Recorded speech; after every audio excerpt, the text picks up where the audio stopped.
Hello दोस्तों, आप सभी का स्वागत है हमारे चैनल में। आज की इस वीडियो में हम NISM सीरीज़ 8 इक्विटी डेरिवेटिव के ई बुक को किस तरह से हम फ्री ऑफ कॉस्ट डाउनलोड कर सकते हैं NISM की वेबसाइट से, इसके बारे में जानेंगे। और साथ ही आप किस तरह से सर्टिफिकेशन एग्ज़ाम के लिए अप्लाई कर सकते हैं, इसके बारे में भी हम जानेंगे। तो चलिए यहाँ पर आप चलते हैं अपने सर्च इंजन में।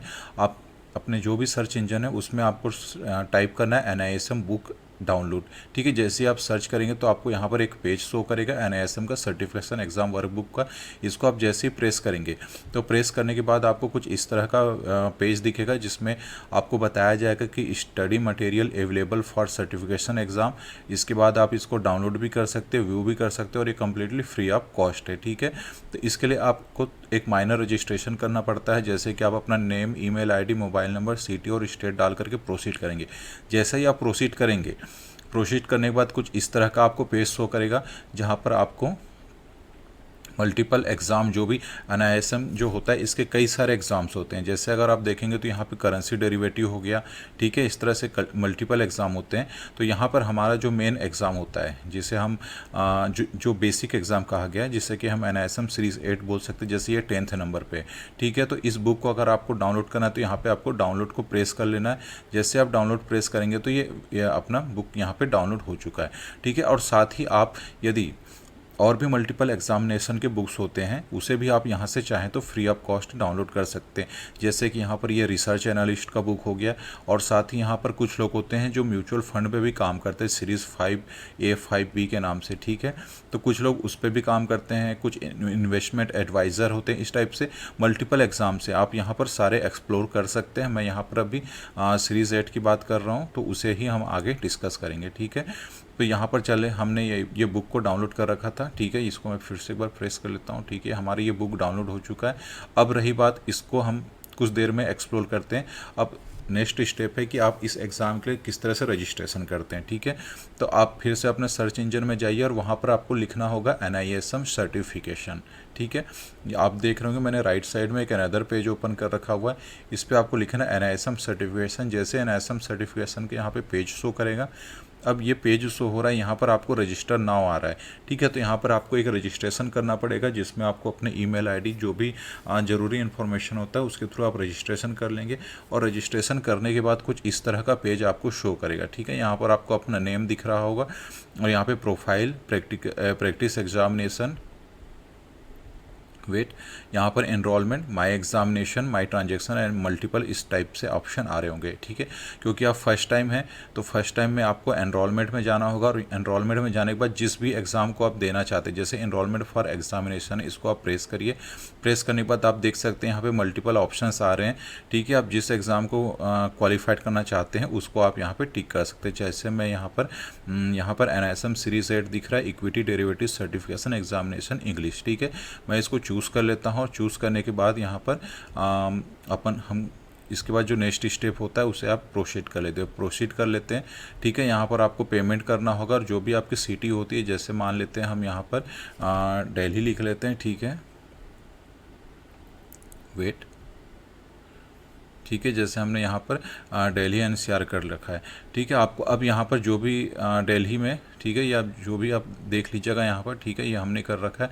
अब यहाँ पर अवेलेबल कहाँ से, अब यहाँ पर आपको उसके जो डेट्स देने होंगे, उस पर्टिकुलर डेट्स पे हमको यहाँ पर अवेलेबल सीट्स जो होते हैं और उनका जो सेंटर देख सकते हैं यहाँ पर, ये सारी चीज़ें यहाँ पर हमको शो हो रही होगी। ठीक है, तो इस तरह से आप पेमेंट वगैरह करने के बाद ये सारा चीज़ यहाँ पर कर सकते हो। ठीक है, तो अब हम लोग चलते हैं अपने, वेट, अब यहाँ पर चलते हैं हम थोड़ा इसमें मैं अपना कुछ पर्सनल शो बता देता हूँ यहाँ पर। जैसे कि मैंने यहाँ पे भी कुछ एग्ज़ाम्स वगैरह दिया हुआ था, जैसे मैंने NISM सीरीज 8 दिया हुआ था 2022 में, जिसको मैंने क्वालिफाइड किया हुआ था। इसके अलावा मैंने रिसर्च एनालिस्ट को भी मैंने दिया हुआ था, जिससे भी मैंने पास कर लिया था। और साथ ही मैंने यहाँ पर करेंसी डेरिवेटिव को भी पास कर लिया था। ठीक है, एक अच्छे परसेंटेज के साथ। वो अब क्या है कि मैं वो सारे शो नहीं कर सकता, क्योंकि उसमें मेरे पर्सनल इन्फॉर्मेशन होती है। ठीक है, और यहाँ पर मैंने एक एग्ज़ाम था जो मैं एब्सेंट कर गया था। ठीक है, तो ओवरऑल अगर आप देखेंगे तो मैंने ये सारे एग्ज़ाम क्वालिफाइड कर लिए थे। तो चलिए इस तरह से अब हम लोग नेक्स्ट स्टेप चलते हैं, बुक को एक्सप्लोर करना। राइट, तो बुक को हम यहाँ पे एक्सप्लोर कर लेते हैं। वेट, चलिए फिर से मैं इसे डाउनलोड कर लेता हूँ। डाउनलोड करने के बाद हम इसको ओपन कर लेते हैं।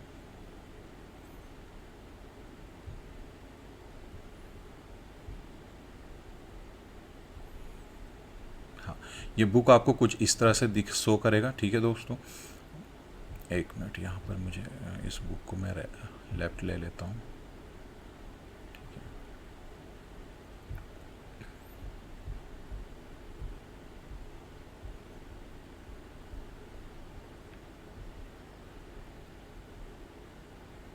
ठीक है, हाँ, यहाँ पे हमने बुक सेट कर रखा है। अब यहाँ पर अगर आप देखेंगे तो यहाँ पर इनके सारे चैप्टर्स आपको शो कर रहेंगे। वेट, हाँ, देखिए यहाँ पे बेसिक्स ऑफ डेरिवेटिव। ठीक है, यहाँ पे डेरिवेटिव के बारे में बेसिक बताया जाएगा। जैसे कि मैंने इंट्रोडक्शन में बताया हुआ था कि डेरिवेटिव एक कॉन्ट्रैक्ट है, जिसका इसका एक जो नॉर्मल डेफिनेशन यही था, derivative is a contract whose value is derive from some underline assets. ठीक है, मतलब ये एक तरह का हम कॉन्ट्रैक्ट क्रिएट करते हैं, चाहे आप स्टॉक पे करें, चाहे कमोडिटी पे करें, या आप करेंसी पे करें, जो भी करें। ठीक है, तो ये एक डेरिवेटिव कॉन्ट्रैक्ट होता है विथ एक्सपायरी। ठीक है, विथ एक्सपायरी डेट के साथ हम डेरिवेटिव कॉन्ट्रैक्ट क्रिएट करते हैं, जिसमें एक राइटर होता है, एक होल्डर होता है। ठीक है, बायर या सेलर बोल सकते हैं। तो ये डेरिवेटिव क्रिएट किया था, इसके बारे में यहाँ बताया जाएगा। डेरिवेटिव मार्केट की सारी हिस्ट्री होती है।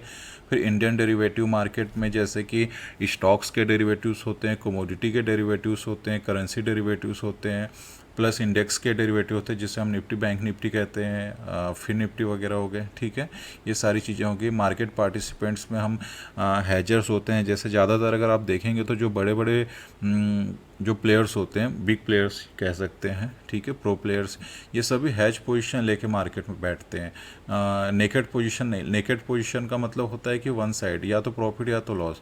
बट ये जो हैज जो करते हैं वो दोनों साइड का पोजीशन लेके बैठते हैं, मार्केट के अप एंड डाउन, उसके बेसिस पे वो अपना प्रॉफिट जनरेट करते हैं। ठीक है, स्पेकुलेटर्स होते हैं, साथ ही आर्बिट्रेजर्स होते हैं, ये सारी चीज़ें होती है। टाइप ऑफ डेरिवेटिव मार्केट्स आप देख सकते हैं, ये सारा चीज़ हम लोग आगे एक्सप्लोर करेंगे। ठीक है, इंडेक्स का क्रिएशन है नेक्स्ट चैप्टर।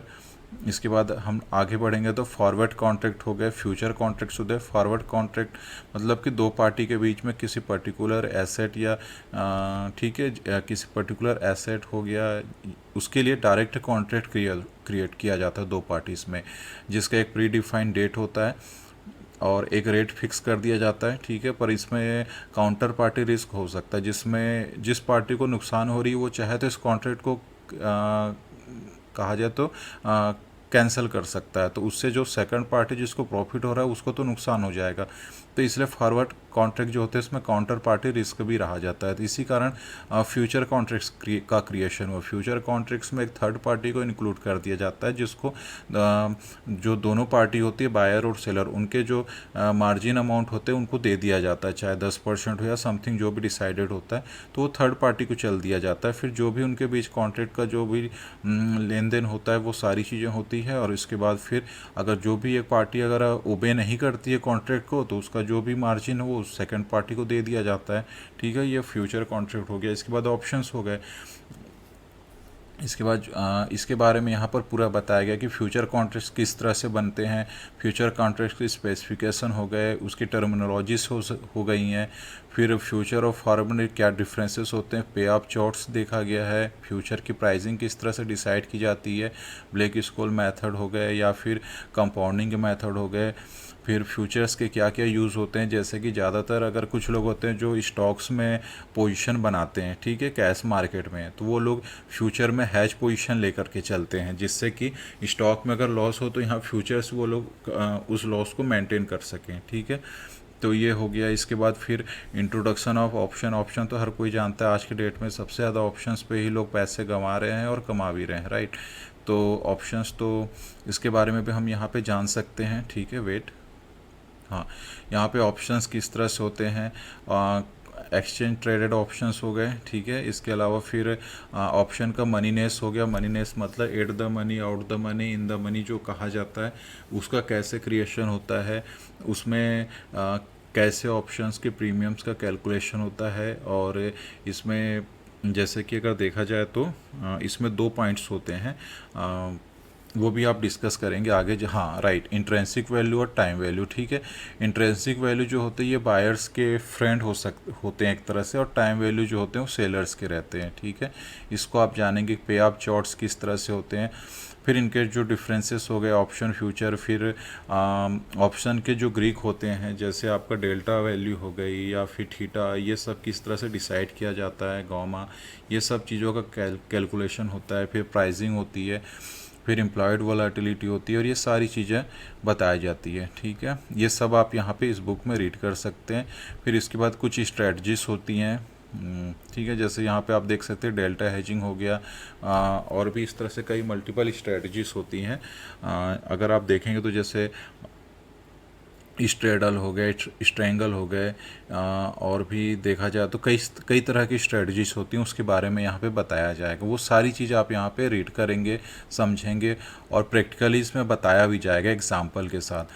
फिर ट्रेडिंग मैकेनिज़्म हो गए, लीगल नॉर्म्स हो गए, क्लियरिंग सेटलमेंट कॉरपोरेशंस के बारे में यहाँ पे बताया जाएगा, ठीक है। तो ये सारी बुक्स हो गई हैं। तो चलिए यहाँ पे हम थोड़ा सा आगे इस बुक को थोड़ा एक्सप्लोर कर लेते हैं। यहाँ पे मैं डायरेक्ट चैप्टर 2 में आ गया था, वेट। हाँ, यहाँ पे हम चैप्टर 1 में एंट्री कर लेते हैं। हाँ, देखिए यहाँ पे चैप्टर 1 में हमने एंट्री कर लिया। यहाँ पे अगर आप देखेंगे तो यहाँ पे एक नॉर्मल इंट्रोडक्शन यही दिया गया है कि डेरिवेटिव इज़ अ कॉन्ट्रैक्ट या प्रोडक्ट, ठीक है, जिसकी वैल्यू डिराइव होती है सम अदर अंडरलिंग एसेट्स से, ठीक है। जिससे कि आपका गोल्ड, सिल्वर, एल्यूमिनियम जो कि कमोडिटी हमने बोला, एनर्जी सेक्टर्स हो गए, ठीक है, क्रूड ऑयल हो गए, कच्चा तेल जिसको बोला जा सकता है, नेचुरल गैसेस हो गए, फिर एग्रीकल्चर प्रोडक्ट्स हो गए, फिर फाइनेंशियली में शेयर्स हो गए, बॉन्ड्स हो गए, फॉरेन एक्सचेंज हो गए, करेंसी जो कहा गया, ठीक है। फिर डेरिवेटिव के हिस्ट्रीज वगैरह यहाँ पे। तो इस बुक में सारी चीज़ें मैकेनिज्म आप समझ सकते हो, ठीक है। यहाँ पे चलिए हम ये कुछ देर पहले हमने मनीनेस के बारे में पढ़ा था, ऑप्शन का, राइट।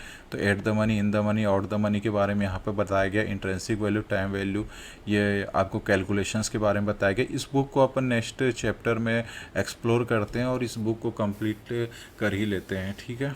तो आज की इस वीडियो को मैं यहीं पे क्लोज़ कर लेता हूँ।